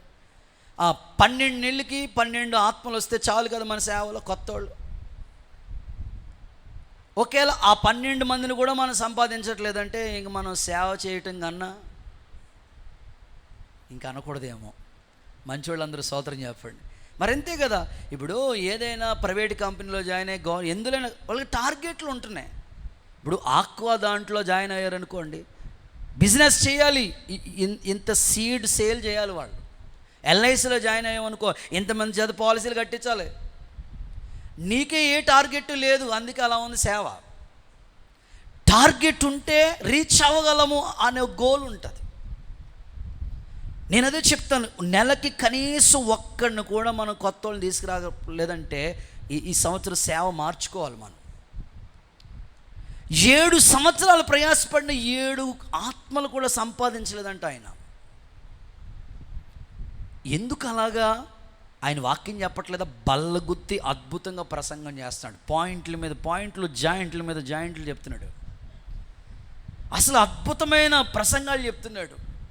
కానీ సేవ డెవలప్ అవ్వట్లేదు, ఆత్మలు రావట్లేదు. ఒకేలా పాటలు పాడ్డా అద్భుతంగా, ఆరాధన లేదా ఉన్నాయి, అన్నీ బాగున్నాయి, కానీ మనసులో పగుండిపోయిందంట. ఆయనకి సమాధాన పడలేని మనసు ఉండిపోయిందంట. ఆ కారణాన్ని బట్టి ఆయన ఎంత ప్రయాసపడినా అక్కడ రిజల్ట్ ఉండట్లేదు. ఎప్పుడైతే పరిశుద్ధాత్మ దేవుడు మాట్లాడాడో ఆ దైవజనుడితో, పరిశుద్ధాత్మ మీ హృదయాల్లో ప్రేమ కుమ్మరిస్తుంది. అంటే ఒక వ్యక్తి ఆత్మను పొందుకున్నాడంటే ఆ వ్యక్తిలో పగ ఉండదు, ప్రేమే ఉంటుంది. ప్రేమ ఆత్మ దేవుడు కుమ్మరించేది. దేవుడే ప్రేమస్వరూపి కాబట్టి ఆయన స్వభావం అది. 7 సంవత్సరాల నుంచి నేను కష్టపడిన ఒక్క ఆత్మ కూడా సంపాదించలేదు. కారణం ఏంటో నాకు అర్థమైందని పశ్చాత్తాపడి పగను మానుకుని, ఎవరితో సమాధానంగా లేడో అందరినీ కలుపుకుని అద్భుతంగా సమాధాన పడ్డాడు. సమాధాన పడిన 6 నెలలు తిరగకుండగానే ఆయన సేవ ఎలా ఉందో తెలుసండి. 6 నెలల్లో 60 ఆత్మలు సంపాదించాడంట. చప్పట్లు కొడుతూ ఒకసారి యేసయ్యకి మహిమ చెల్లిద్దామా. 6 నెలలు 60 మందిని పట్టుకున్నాడంట. ఇక December 31st బాప్తిస్మాలు, ఆరాధన అంతే January 1st బాప్తిస్మ. తెల్లవారుజామున ఉదయకాలం సరిగ్గా 4 గంటలకి బాప్తిస్మ మొదలెడితే 6 అయ్యే వరకు బాప్తిస్మాలు ఎత్తానే ఉన్నాడంట. ఆ January 1st ఆయన ద్వారా రక్షించబడిన వాళ్ళ సంఖ్య 102 మంది బాప్తిస్మాలు పొందారంట. ఆ దైవజనుడు చెప్పిన సాక్ష్యం ఏముందంటే, పగతో కనీసం పల్లెటూరు కూడా మనం దాటలేం, ప్రేమతో దేశాలు దాటేస్తాం. దేవుడికి స్తోత్రం చెప్పండి ఒకసారి. యేసు ప్రభు నేర్పించింది ఏంటి చెప్పండి? తన శిష్యులకి లోకానికి ఆయన నేర్పించింది ప్రేమే.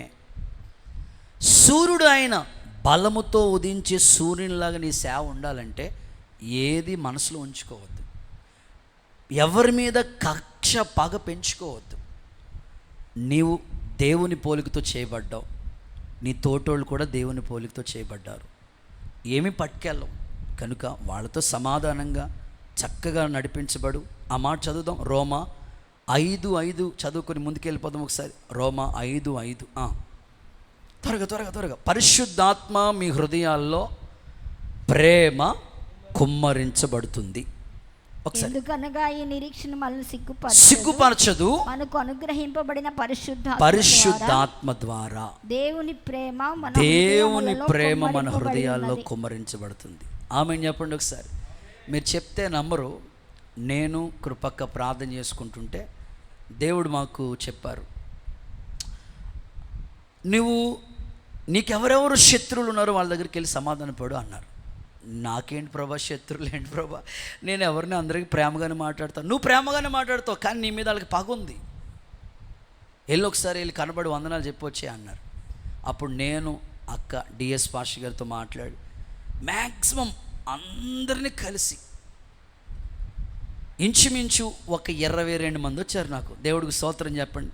విశ్వాసులు ఏంటి 22 మంది లిస్ట్ రాసుకుని ప్రతి వారి ఇంటికి వాళ్ళు ఎక్కడున్నారు, ఏ టైంలో ఉంటారు, వందనాలు చెప్పి చిన్న ప్రార్థన చేయమని చెప్పి కానికిచ్చేసి వచ్చేసాం.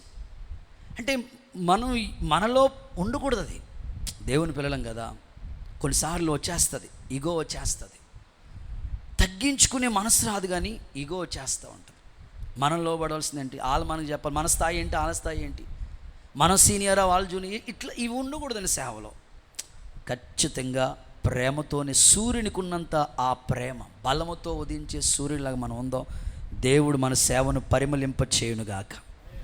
రైట్, చివరి మాట, ఆఖరి మాట చెప్పేసి ముగిచ్చేస్తాను. మత్తయి సువార్త 13వ అధ్యాయం 43, 13:43. మత్తయి సువార్త 13:43. అప్పుడు నీతిమంతులు తమ తండ్రి రాజ్యంలో సూర్యుని వలె తేజరిల్లుతారు. చాలు. అంటే సూర్యుని యొక్క స్వభావాన్ని ఎక్కడ ఇదేంతో పోల్చాడంటే నీతిమంతులు అనండి.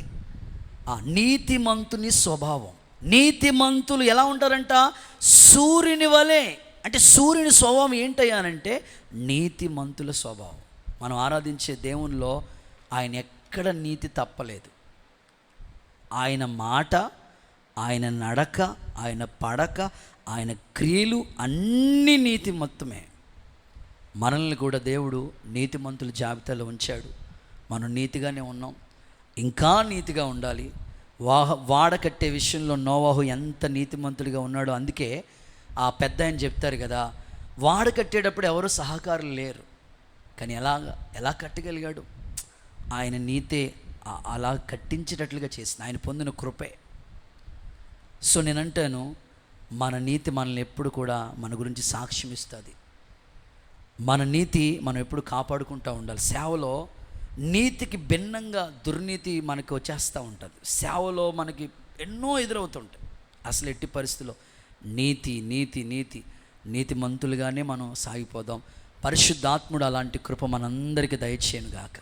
నేను అక్కడ మన పాత మందిరం ఉండేది వెనకాల ఒకప్పుడు, ఇప్పుడైతే బిల్డింగ్ కట్టాం, కానీ అంతకుముందు రేక్ షెడ్ ఉండేది. దానికి వైరింగ్ చేపిద్దాము, ఎలక్ట్రికల్ పనులు చేపిద్దామంటే అప్పట్లో చాలా ఆర్థిక ఇబ్బందులు. ఒక ఎలక్ట్రీషియన్ పిలిచి నేను అడిగాను, ఎలక్ట్రీషియన్ వర్క్ అంతా చేయించాలంటే ఎంత అవుతుందంటే, అన్న ఫ్యాన్లకే అవుతుందన్న, వైరింగ్ ఇంచుమించు ఒక 50,000 పెడితే కానీ మనకి వైరింగ్ పని అవదన్నా అన్నాడు. అయ్యి బాబోయ్, ఇప్పుడు కష్టంలే, చేద్దాంలే అని అనుకున్నాను. పాత మందిరంలో అక్కడ నుంచి ఫ్యాన్లు తీసుకొచ్చి ఒక 4 అక్కడక్కడ బిగించాం. మనుషులేమో ఇటుపక్క ఉంటే మధ్యలో ఫ్యాన్లు బిగించారు మనోళ్ళు. దేవుడికి స్తోత్రం చెప్పండి, సరిపోయింది. సరే, మరి ఇంకా వైరింగ్ చేయించాలి, ఆర్థిక ఇబ్బందులు ఆలోచించి ఆ ఎలక్ట్రీషియన్ అడిగితే ఇలా చెప్పాడు, 50,000. అయ్యి బాబు కష్టం అన్న, బ్లాక్లో అయితే 25,000 అయిపోద్ది అన్నాడు. స్తోత్రం చెప్పండి ఒకసారి. మాట్లాడరా మీరు? మాట్లాడండి ఒకసారి, స్తోత్రం అని చెప్పండి. ఏంటి బ్లాక్లో కూడా వైర్లు దొరుకుతాయా? బ్లాక్లో కూడా ఫ్యాన్లు దొరుకుతాయా అనుకున్నాను నేను. ఎట్లాగన్నా అన్నాను. ఏం లేదన్నా, మాతో పాటు నేను ఎలక్ట్రీషియన్ వర్క్ చేస్తానన్నా, నాతో పాటు చాలామంది వర్క్లకి వస్తారు, బిల్డింగ్లు అపార్ట్మెంట్లు అద్భుతమైన వర్క్ ఒప్పుకుంటామన్నా, వానరు పని చేసినంతసేపు మాతో ఉంటాడు, ఎంతసేపు చేస్తాం అంతసేపు మాతో ఉంటాడు, కానీ భోజనం చేసినప్పుడు ఇంటికి వెళ్తాడు, మేము భోజనం చేసినప్పుడు కింద కూర్చుంటాం. భోజనం తిన్న తర్వాత క్యారేజ్ ఖాళీ అయిపోతుంది కదన్నా, ఒక వైర్ కట్టో, మాట్లాడరు మీరు, ఒక వైర్ కట్టో క్యారేజీలోకి వెళ్ళిపోతుందంట. మళ్ళీ పైన మూతెట్టేసిన తర్వాత ఆ వానర్ వచ్చి ఏం తిన్నావు చూపించి అంటాడా, చెప్పండి అంటాడా, అండు. అలా బ్లాక్లో అయితే ఆ 1500 వైర్ అన్నా 700కి వచ్చేస్తుంది అన్నయ్య. అలా అమ్మేసుకుంటారన్న. ఏది దింపులు తీసినప్పుడు ఆ దింపులు తీసిన బొట్టలో కొబ్బరికాయలు వేసుకున్నట్టు. ఇప్పుడు సేవ కూడా ఎట్లా ఉంటుందంటే అట్లాగా అయిపోతుంది. ప్రస్తుత కాలంలో ఎక్కువ జరిగిపోతున్నాయి. నా ప్రార్థన, వద్దు, మీరు కష్టపడింది కొంచెమైనా చాలు, అది నీతిగా ఉంటే చాలు, దాన్ని దేవుడు అభివృద్ధి పదంలోకి నడిపిస్తాడు. ఆమేన్, హల్లెలూయా. ముగిస్తున్నాను. సూర్యుడు ఉన్నంత కాలం అతడు పేరు నిలిచి ఉంటుంది, అతడు వర్ధిల్లుతాడు, అతడిని అందరూ అన్ని జనులు ధన్యులు అంటారు. మన సేవ కూడా అలా ఉండాలి. ఈరోజు ఇదొక వాగ్దానంగా మీకు చెప్తున్నాను. మీరు సూర్యుడు ఉన్నంత కాలం, దేవుని రాకడొచ్చేంత వరకు మీకు అప్పగించబడిన సేవలు నిలిచి ఉండునుగాక. అయితే సూర్యుడు కిరణాలు మన మీద ఉదయించినప్పుడు మనకి ఎలాంటి దీవెనలు ఇస్తాడో ముచ్చటగా 3 మాటలు చెప్పాను. 1, జనాల్ని వెలుగులోకి తీసుకొస్తాడు. 2, నీకు ఆరోగ్యం ఇస్తాడు. 3వది, నీకు జయం కలుగుతుంది. అయితే ఆ సూర్యునికి ఉన్న స్వభావం ఏంటో ఒక 4 విషయాలు చెప్పాను. 1, ప్రకాశించే స్వభావం. నువ్వెప్పుడు కూడా ఉపవాస ప్రార్థనతో పోరాడుతూ ఉండు, నీ సేవ ప్రకాశిస్తుంది. నెంబర్ 2, స్వచ్ఛత అంటే పరిశుద్ధత కాపాడుకో. నెంబర్ 3, ప్రేమ గలవాడిగా ఉండు, ఏ పగ మనసులో ఉంచుకోవద్దు. నెంబర్ 4, నీతిమంతుడిగా ఉండు. ఇది ఈ సేవ నిన్నొక సూర్యుని వలె అలాంటి సేవగా దేవుడు మార్చి ఆయన రాకడ కొరకు నిన్ను సిద్ధపరచునుగాక.